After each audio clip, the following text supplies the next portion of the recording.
Nos hemos encontrado con varios problemas graves, el problema de la seguridad, han amenazado a muchos líderes, el ejército se encuentra cumpliendo algunas labores de la policía, no tienen gente, entonces vamos a tener una reunión el sábado con el ministro de Defensa para pedirle 9 encares de la policía y un batallón de selva también que se necesita para poderle dar seguridad a las personas que están allá. Estamos dándole cumplimiento al auto 222 de 2009 que nos pedía proteger a la comunidad de Caracolí. Esta es una familia que pues no voy a dar el nombre, pero es una familia que tiene reconocidas 43 hectáreas dentro del territorio colectivo, pero está haciendo un uso indebido de 1.500 con ganadería extensiva y haciendo que el ganado dañe los cultivos de pancoger de la comunidad, específicamente de la comunidad de Caracolí. Entonces lo que decidimos el Estado colombiano para protegerles a ellos sus derechos era construir, vamos a hacer un cerramiento del predio privado, un cerramiento, bueno, esto es muy técnico, pero digamos que los postes van a ser a 1.5 metros con un alambre de 4 hilos y esto hace mucho más difícil que se corten para que el ganado pase y no les dañe los cultivos de pancoger.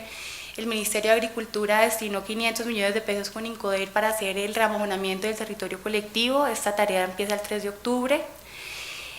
Ya hemos avanzado en hacer varios consejos de seguridad con la comunidad porque por todos los enfrentamientos que se presentaron, estas comunidades no se sienten seguras con la fuerza pública, digamos que ellos los ven un poco como su enemigo. Entonces es muy importante lograr que haya un acercamiento entre ellos para que la gente vea que realmente el Estado y ese ejército es nuevo, la Brigada 17 son personas nuevas y que necesitan tener confianza en ellos, porque finalmente los que los están cuidando pues es la fuerza pública que está hoy en día. Entonces hemos logrado hacer varias jornadas de acercamiento entre la fuerza pública y la comunidad, de perdón, donde ellos han podido decir, vea, es que a mí el cabo tal me hizo tal cosa y lo han investigado. Entonces como que ellos están viendo que también hay un nuevo Estado y pues una política diferente.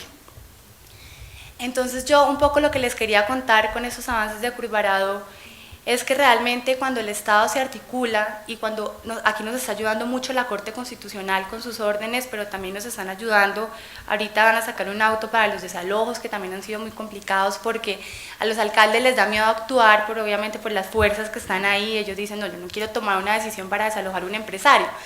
Entonces creo que han sido tantos avances que como que a veces aquí en la mesa decían, bueno, pero es que la Fiscalía está por un lado, la Procuraduría por el otro, pero este es un caso donde todas las entidades del gobierno estamos sentadas, donde se creó una mesa interinstitucional que lidera el Ministerio del Interior y de Justicia, y es un caso emblemático de restitución en el que nos comprometimos con la Corte Constitucional que a mediados del próximo año ya van a estar restituidas las personas, que van a poder volver en unas condiciones de dignidad y de seguridad, y pues creo que va a ser un caso y un proyecto piloto del cual vamos a aprender muchas cosas y el cual vamos a poder tomar como referencia para las restituciones que vienen que siguen de aquí en adelante con la nueva ley. Muchas gracias.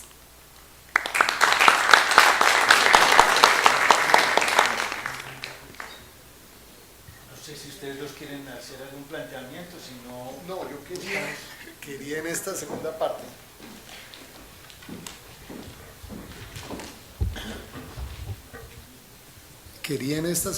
mostrarles de qué estamos hablando, cuál es el reto que estamos teniendo y cómo el Ministerio de Agricultura piensa desarrollar el Gobierno Nacional este tema de restitución. En este primer cuadro lo que tenemos son datos obtenidos de los registros actuales. En esos datos vemos jefes de hogares o titulares de derecho y el tema de predios abandonados. Si ustedes ven estas zonas, aquí ven por ejemplo cifras de 16.000 predios abandonados, 13.000 predios abandonados en Urabá, 15.220 predios abandonados en Caquetá, y ven ustedes las diferentes zonas en donde si ustedes los asocian a diferentes agentes del conflicto, pues están viendo cómo, como nos lo han dicho esta mañana, todos han participado, todos estos agentes de violencia han participado de una u otra manera en el tema de despojo y abandono. Porque, como estaba señalando Pablo y lo han señalado, unido al tema del despojo está el tema del abandono. El temor que genera el despojo en unas zonas produce el abandono de aquellos que salen de las tierras y los dejan abandonados. Ese tema del abandono está relacionado también directamente con todos estos temas que hablan de formalización. En la medida en que abandonan unos predios y que esos predios ellos no tienen unos títulos que los legitimen como propietarios o como tenedores de ellos, pues naturalmente el reto va dirigido no solo a la restitución de aquellos que les expoliaron las tierras, sino también de aquellos que las abandonaron.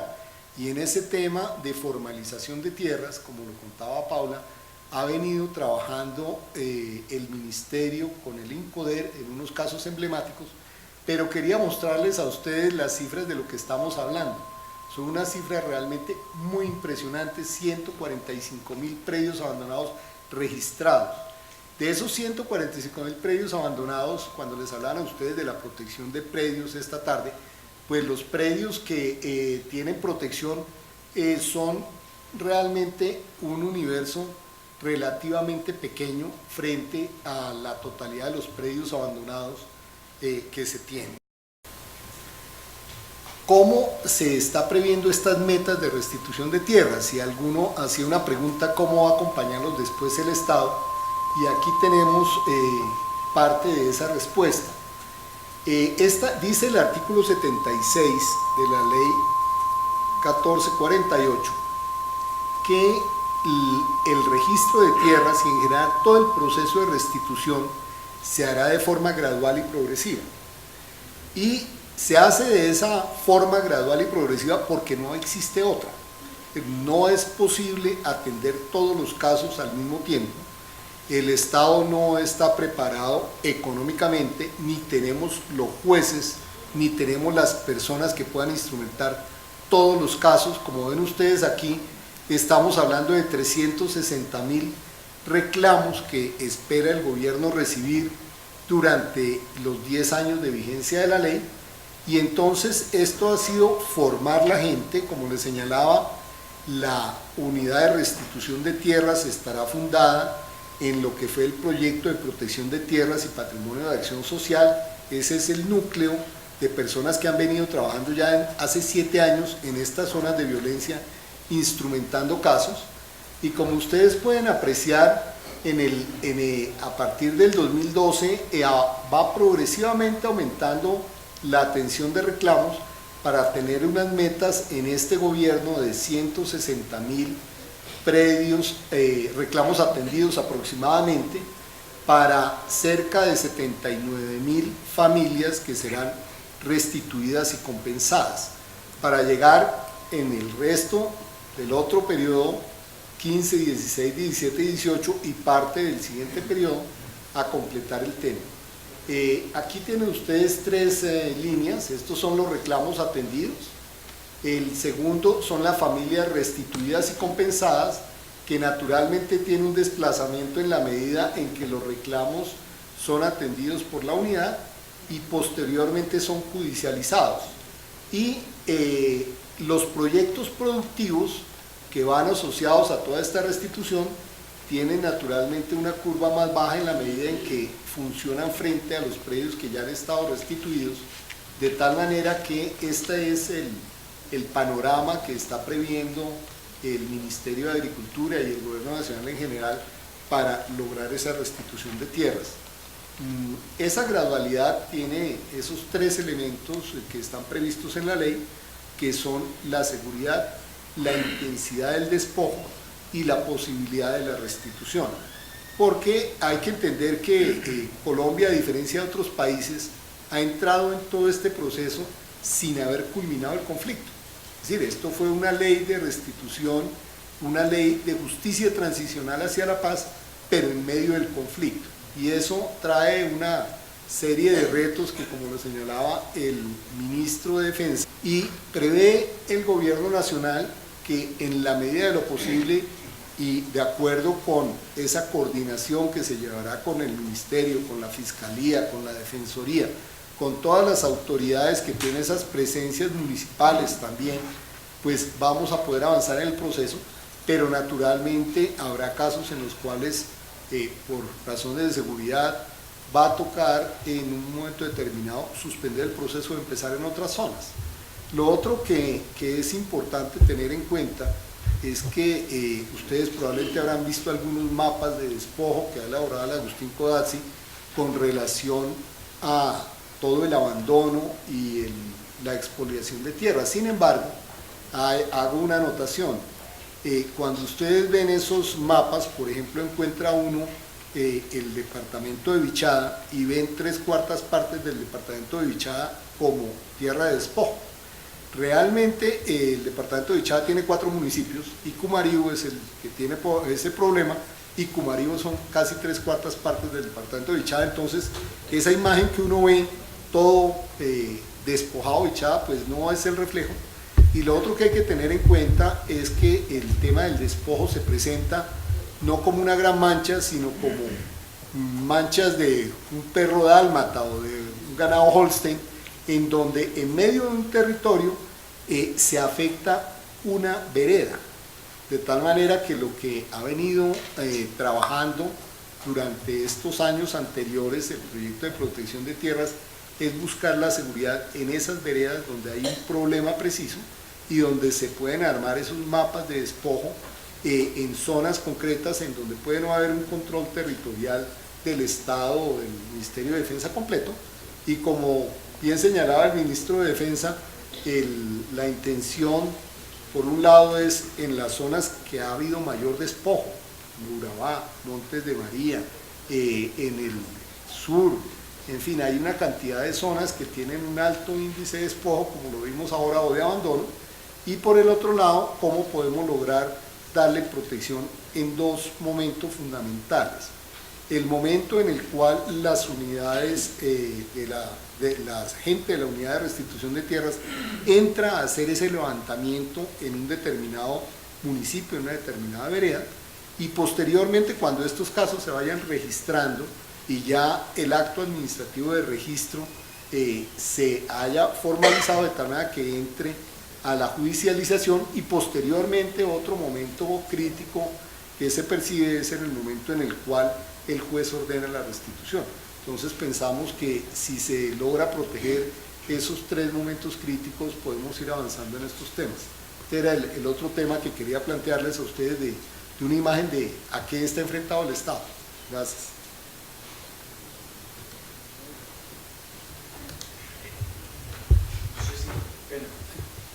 Espera, porque lo que has planteado es realmente muy importante. No sé si alguien tiene preguntas a esta parte tuya. Sí, bueno, si te quedas ahí, porque es importante clarificar. Sí, ya que es... Yo tengo una pregunta en relación con el cuadro. Dice el cuadro que a 2020, quisiera que por favor nos aclarara, serían 360.000 reclamaciones atendidas. Digamos, no sé qué cifras tiene el ministerio, pero si hablamos de 4 millones de personas más mal contadas, no sé si menos o más, estaríamos hablando de en promedio de a 5 o 6 miembros por familia, son cerca de 800.000 familias, aproximadamente. Quiere decir que desde ya el gobierno está renunciando a atender la diferencia entre 800.000 familias y lo que está ahí, el número que está ahí, 360.000. Digamos, esa es una matemática simple, yo sé que es muy burdo, digamos, plantearlo así, pero sí genera la pregunta de que si digamos, esa diferencia, ¿cómo se explicaría? Hay varios datos. Estoy de acuerdo con usted con que la matemática y las estadísticas, nosotros los abogados nunca hemos sido especialistas en esos 2 temas, pero hay que tener en cuenta que hay reparaciones y restituciones de territorios colectivos. Entonces, cuando usted suma los territorios colectivos, pues naturalmente esa proporción que usted hace correctamente entre atenciones de reclamaciones y personas se altera sustancialmente. Y lo otro, que allí tenemos unos límites, es que en materia de restitución, a través de la justicia transicional, porque todavía quedan los otros mecanismos de la ley 975 y la justicia ordinaria, la restitución por la vía de esta justicia transicional está limitada a unos periodos. Es decir, nos fuimos a 1 de enero de 1991 hasta el final de la vigencia de la ley. Entonces habrá algunos casos que necesariamente no entran por esta vía de restitución, sino que tendrán que buscar otras rutas distintas.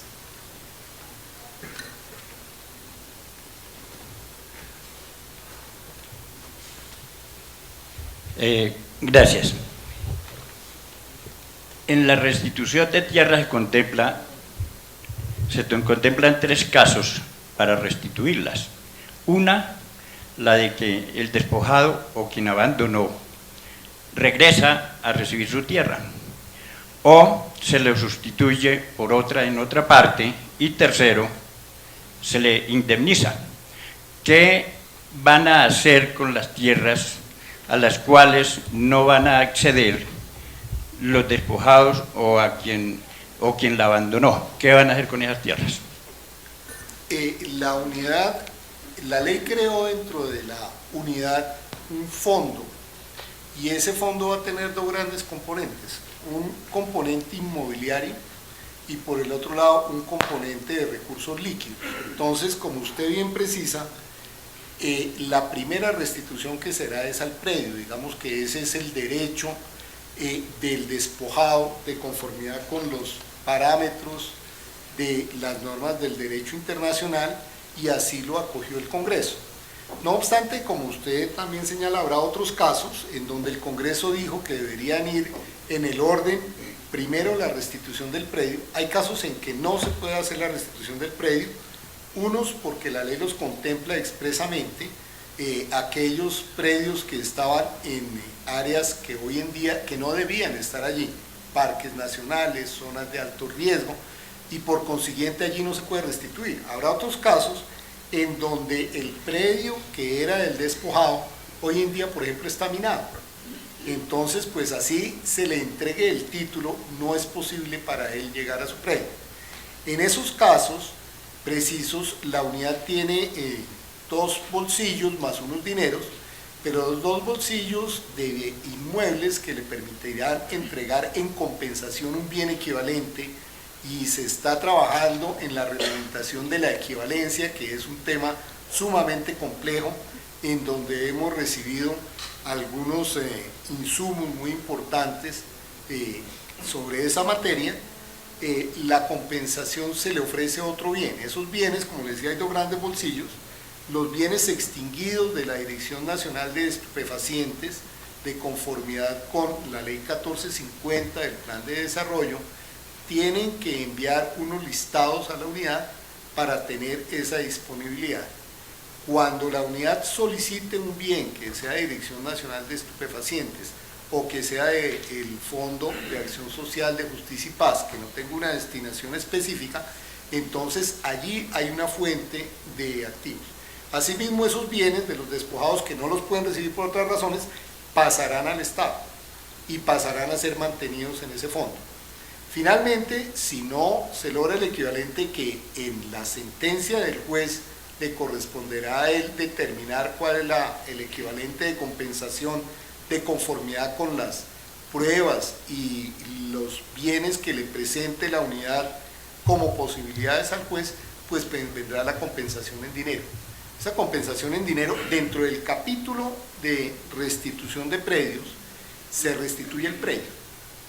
Otros capítulos de la ley atienden a otras reparaciones adicionales, como la reparación de vivienda y otras reparaciones de compensaciones administrativas y otras compensaciones que pueden ser judiciales, pero en este capítulo estamos hablando concretamente de predios, en donde la ley establece unos mecanismos, en donde la base es el avalúo catastral, pero la propia unidad puede presentar unos avalúos elaborados de conformidad con el reglamento, para poder presentar unos activos que tengan un valor superior al avalúo catastral. De tal manera que, como usted bien lo señala, primero vamos a tratar de restituir el predio. Si no es posible el predio, se le ofrecerá un predio equivalente de los que tenga la unidad o de los que pueda adquirir la unidad con esos recursos líquidos, Y finalmente, si ninguna de las dos posibilidades se están dando, entonces se habrá una compensación en dinero.